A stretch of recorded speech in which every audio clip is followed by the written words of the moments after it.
Today I want to pit up two unlikely competitors against each other, and that is the DJI Osmo Action 4 versus the DJI Osmo Pocket 2.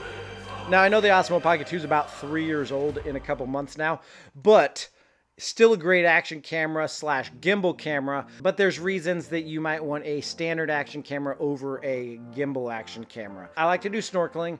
I like to ride my e-bike, and I've recorded a lot with the Pocket 2 on the e-bike, and it did not turn out well. I'm going to show you side by side of these two guys going on the e-bike, and I did a ride a couple days ago with the two of them. It was a good ride. I got to see the difference between the two and why this might definitely be the option for me for that sort of a scenario.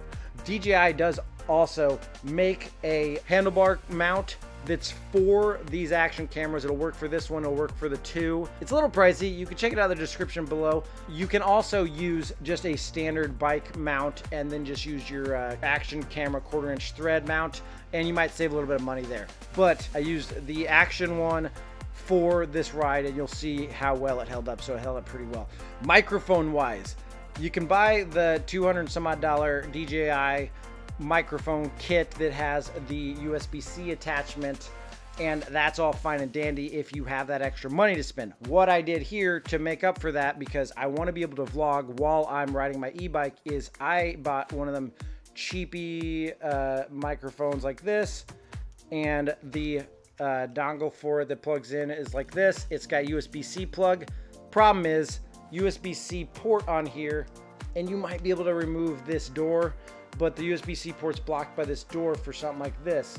So I pieced together a USB-C male with a USB female on the back end of it to a USB male with a USB-C female on the back end of it, and plugged it in that way because I didn't have like just an extender. I think maybe if I had like one that's just a USB-C extender, it'd work, but this worked out just fine.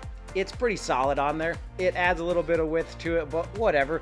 If you're trying to vlog with it, you gotta not care about that so much. All right, this is it with the wireless microphone. Now I am holding it. I'm gonna try not to move my hand around on it too much so that it's not all kinds of scratchy, because these things, if you do like any of this business, you hear all of that.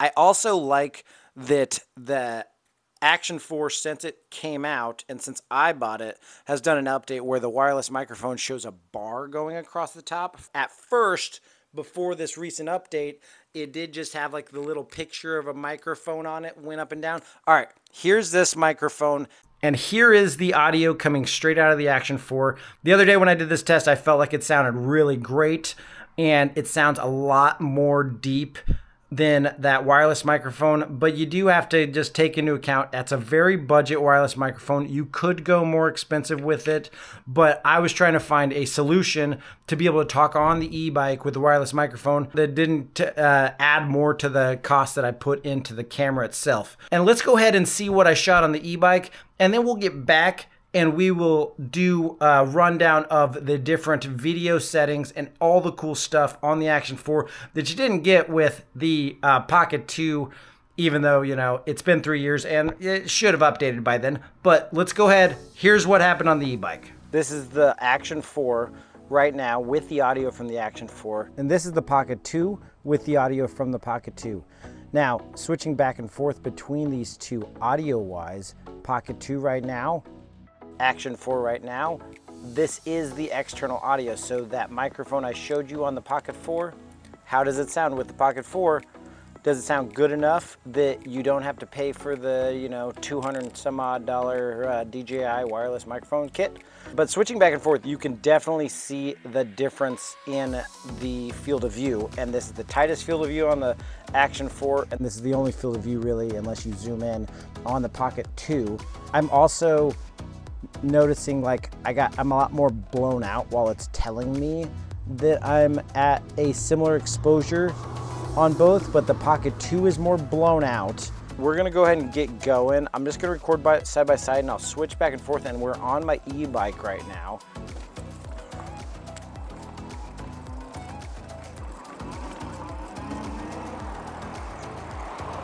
I know the Pocket 2 sounds okay while I'm riding, but does this other like $20-some microphone sound okay? I'm popping up right now. This is me holding the Pocket 2 steady, and it still, I think, just shakes too much. I almost think it's acceptable on the Action 4. The audio looks like it's not really picking up the wind too bad. Pocket 2 is shooting in 2.7K because you can't use the Decentralize profile while shooting in 60 frames per second on the Pocket 2. We're just gonna go ahead and go out on our pier here. So I was going like 30 miles an hour when I was recording all of that. So if that wind noise was down, then hey, these are doing pretty good for riding on an e-bike and talking to the camera. I'm currently messing with the Pocket 2. I can't get it to register a very like receivable like image out of it. Like it's so blown out, I have to put an ND filter on it, which I would love to try out ND filters on this Action 4.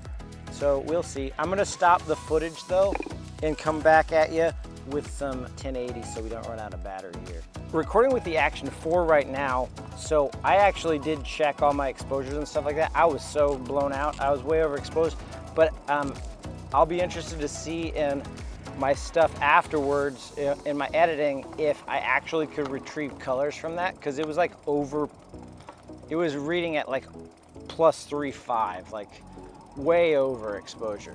Let's just go ahead and I'm gonna put both of these on auto exposure settings, and then we'll just record the same. That way I know neither of them are blown out. All right, I have them both on auto exposure at +1.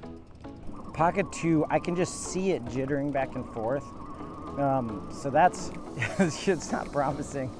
But every time I've recorded on my bike with the Pocket 2, no matter what, it looks so jittery. I ride my e-bike all the time and I wanted to have something I could ride with and not have the footage suck. And the Pocket 2 footage sucks on the e-bike. So I'm really hoping it's turning out good on the Action.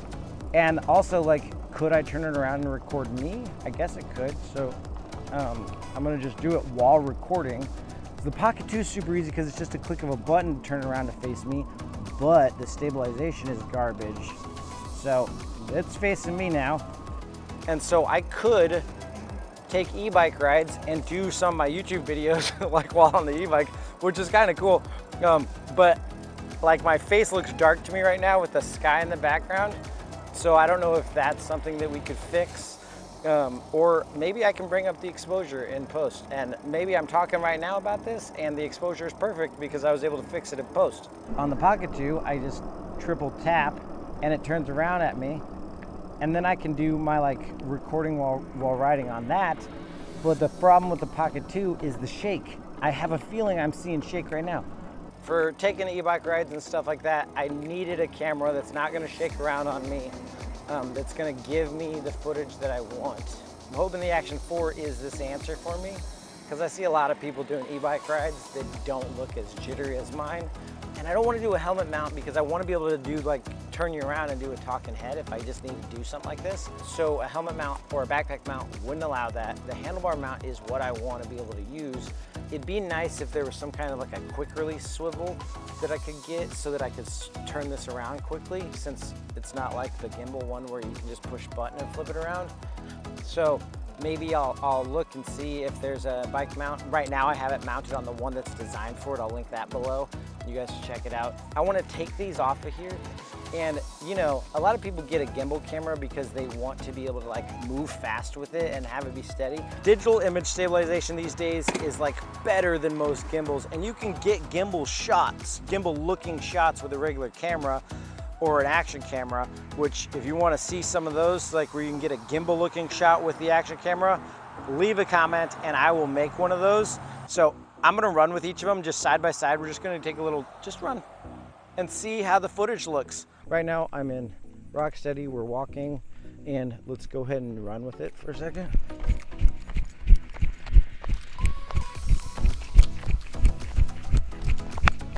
All right, we're doing the Rocksteady Plus again, just because I dropped my microphone from the DJI. So we're walking. Let's go ahead and run.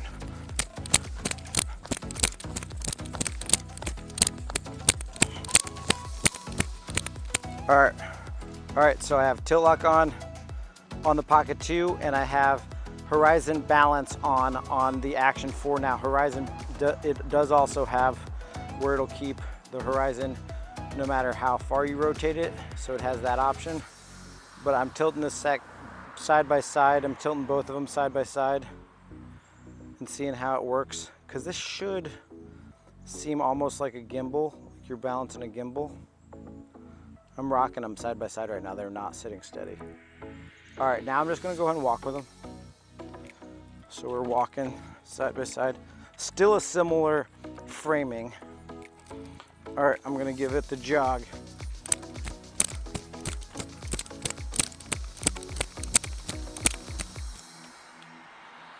Ride it home. I can see the shakes on you, Pocket 2. You're shaking like crazy, and I'm not even up to speed yet. I'm at 16 miles an hour. Let's go let these dogs out, because they get mad when I leave them. Door's locked, hold on.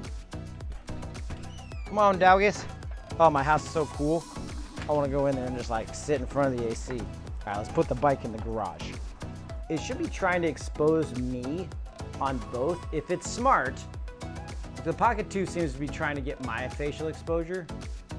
And if it's exposing me, how blown out's the background? Look, if I angle the Pocket 2 down, look how blown out the background is. This is it, exposing for my face. Look how blown out that is. Exposing for my face, it should be, it seems like it is.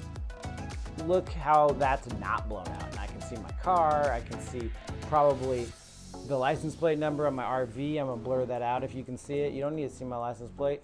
Get out of here. All right, so that's interesting. I'm gonna play with this some more. I gotta go put it on the charger, so battery life's not really now, but you can replace batteries on these, which is kind of cool. The Pocket 2 doesn't have replaceable batteries. All right, so I had a ton of fun shooting with it on the e-bike. I think it's way better than the Pocket 2 for e-bike rides. There is one thing that drives me nuts about this thing and other action cameras too. There is no touch autofocus. So you can't tell it where to focus. And I don't know if that's something they could just throw into an update, if it's something they would even want to throw into an update. I personally would prefer it. I don't like the fact that, I don't know if you can see it, but you're able to add the grid onto it, like the, so you can break your shot into thirds, which gives me the idea that you are going to be using this for cinematic stuff, but you can't get a good cinematic shot with it. So here's a shot I did with the Pocket 2 with the object being the Pocket 4 in the foreground in focus, and I'm out of focus in the background doing an action, adding some awesome cinematic shots, and then me trying to attempt it the same shot with the Pocket 4. So here's that. I'm focused on the Action 4. Instead of focusing on me, I could be back here doing something like throwing a football or whatever. You can set up this cinematic shot in a way that it looks really cool. You throw depth of field into your image just by being able to focus on an object that's closer to you. We're gonna try it with the Action 4 in a second, but look, then I can just tap on me, then I'm in focus, and I can do this on the Pocket 2 itself as well if I didn't have it connected to the Mimo app. But then it allows me to choose what's in focus. So now it looks kind of cinematic because there's an object close to my camera that's not in focus, and then I'm in focus. Now let's try it with the Action 4, and we'll try having the Pocket 2 close to it and see if we can get it to be out of focus while I'm in focus to at least give us that. It looks like I'm in focus, and there's not a way for me to tap the screen and get it to focus on the Osmo Pocket 2. The Pocket 2 is out of focus, but I feel like not as out of focus as the Action 4 was when it was in the same spot, which doesn't make sense for it having a larger sensor. The larger sensor should allow it to create a better depth of field, but I get that a lot of people shooting with action cameras don't want that. All right, so like you saw, there's no way for me to focus on the foreground element, and there's no way for me to tell the Action 4 what to focus on. That's a little frustrating, and I get that most of the time that's not what you're using this for, and you're using it just to capture the action of something that you're doing. But they don't put this front screen on it and give you the option to do grid lines and the option on the app to do overexposure warning, because you're not going to attempt some cinematic shots with it. The fact that they give you a bigger sensor than the older camera, you would think that you would have the option to get some blurry background and do that. But like in reality, like it takes all the shots, it tries to make everything pretty focused. Even when it's just me shooting me, the background's not very out of focus. Although with the Pocket 2, I can get a little bit of defocus in the background. Not like you can with this camera. Like I'm close to the camera. Obviously things are defocused. Like that's just how mirrorless cameras work because they got bigger sensors. But with this size sensor, you should be able to get something this close to the camera and have it focus on it and have the background be out of focus, i.e. my face. And it just doesn't seem to do that for me. That'd be a cool update to have. I'm a little stuck on that. That's something that bothers me. But for the purposes of an action camera, this thing rocks. And there's features that it has that the Pocket 2 did not have, and I noticed the Action 2 also didn't have it. Under your pro camera settings, you have your D-Log M 10-bit, which I believe the Action 3 got after an update, but it seems to be really good color. I was happy with the colors I got out of that ride. You can do your auto exposure differently than you can do auto exposure on the Pocket 2. So you know how on auto exposure, you can adjust your values by EV values and actually like go up and down with it and decide you want it to auto expose for plus 0.7 or plus 1 or whatever you want to auto expose with it. And then you can select your ISO to go between certain digits. With the Pocket 2, you couldn't do this one fun trick, which is up here on the top, you can tap.